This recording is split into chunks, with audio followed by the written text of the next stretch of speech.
Jamal Lascelles, Carl Darlow, and you're watching Newcastle Fans TV. Hello Newcastle Fans TV, we are back with Preview 1. We've got Birmingham on Saturday, who aren't doing too bad, 5th in the league. It's going to be a good test for Newcastle at St James's Park. Hopefully we'll bounce back, which I'm sure we will. What we're going to do, as per usual, we're going to look at Birmingham's recent form, a couple of key players, team news for them and how we think they'll line up as well. And also something new, how their kind of style that they'll play as well. So let's begin, is their recent form. Let's get this on screen for you. So look at that, a surprise 3-0 defeat at Barnsley at home. That's just very, very surprising considering where they are in the league, you know, Birmingham. And then obviously they've got a good 2-1 away win at Brentford. Drew with Huddersfield 1-1 away, who Huddersfield are hanging around just outside the playoffs now. The Birmingham City derby, the second derby as people call it, they got that 1-1 draw, a big massive rival, 1-1 draw at home. A surprise 2-0 defeat away at Burton.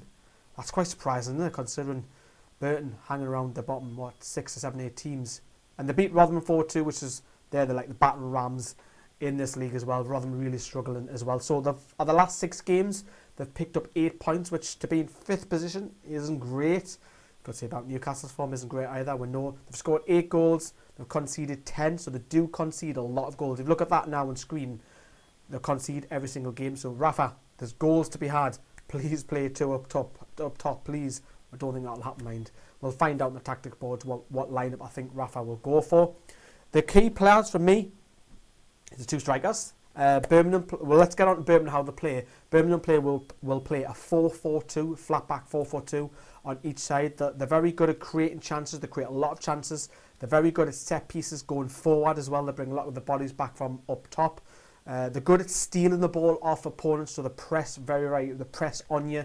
And like I mentioned, they're good at coming up from set pieces, but they're also good at aerial duels as well, so throw-ins, goal kicks as well. They're very, very organised. Gary Rowett has got them organised as such. So let's go back to the key players. Clayton Donaldson, who used to play for Brentford, he's got 5 goals so far this season, and also former Middlesbrough and Burnley striker Jukitovic has 5 also. So very, Jukitovic is more of a battle ram, hold the ball up, kind of like the Mitrovic mould, where Clayton Donaldson is a very mixture of very lethargic. Some games he looks upward, some games he looks shocking. So it's a different kind of style. They'll play 2 up top, and they're very both tall, who can obviously get out end of cross as well. Che Adams, who's on the bench, has contributed to 3 goals, and David Davis, who's suspended for this game, will not feature. He's got 3 goals so far this season. Let's get on to team news. With Birmingham, we'll think the lineup. So Magoma, if I pronounce that right, is a major doubt because of illness. Jonathan Spector and David Davis are both suspended. Fabrini is back after a family bereavement. I think he might play left midfield. I think Rowett might play him. Gary Rowett might play him in left midfield out of position because they're struggling with left wingers. Caddis is injured and Wiggins is injured, who's also returned to his parent club, Burnley, I think it is off the top of my head. So Gary Rowett has been speaking about Newcastle. This is what he said. You want to go there and give Newcastle something to think about, and of course we've seen in recent games that they can, you know, they're just a team, you know, they're a good team. We're really respectful of their players and how they play, but they've shown that, you know, they do have some faults in the team themselves and that they can be beaten.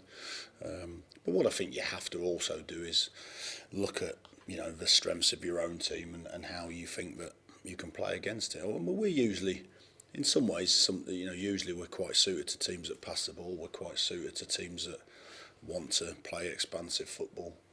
You know, we don't mind that. That's something that fits our style, but we negate quite well. But of course, when you've got very, very good players on the pitch, you know, the likes of Richie, the likes of Mitrovic, then of course, you know, even in lack of space, they can still cause you problems because they've got that technical ability. But we know what we need to do. You know, we'll start our work probably as early in the week as we normally would.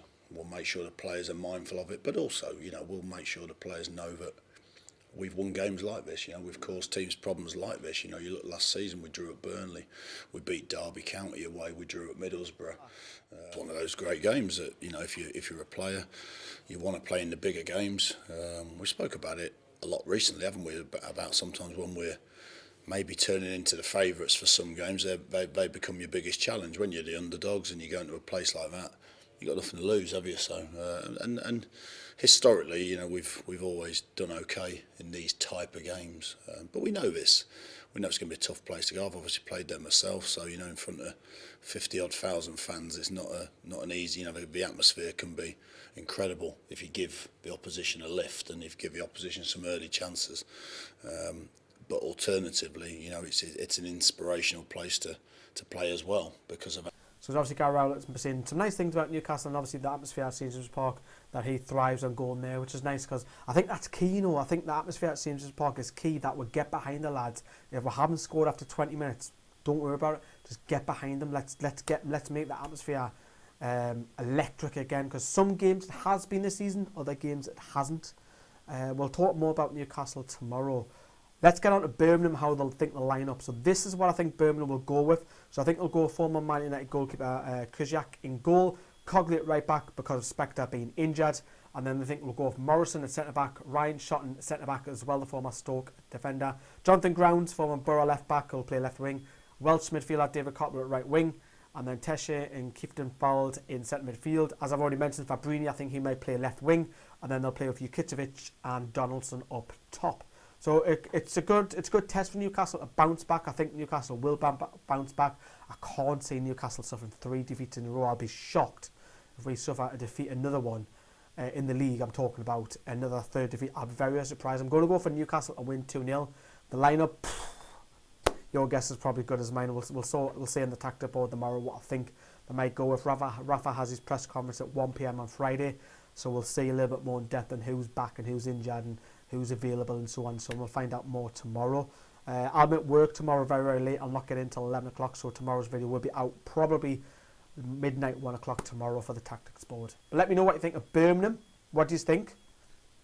Difficult one, isn't it? Get your comments down there below. Thanks for watching, of course, Newcastle Fans TV. See you later.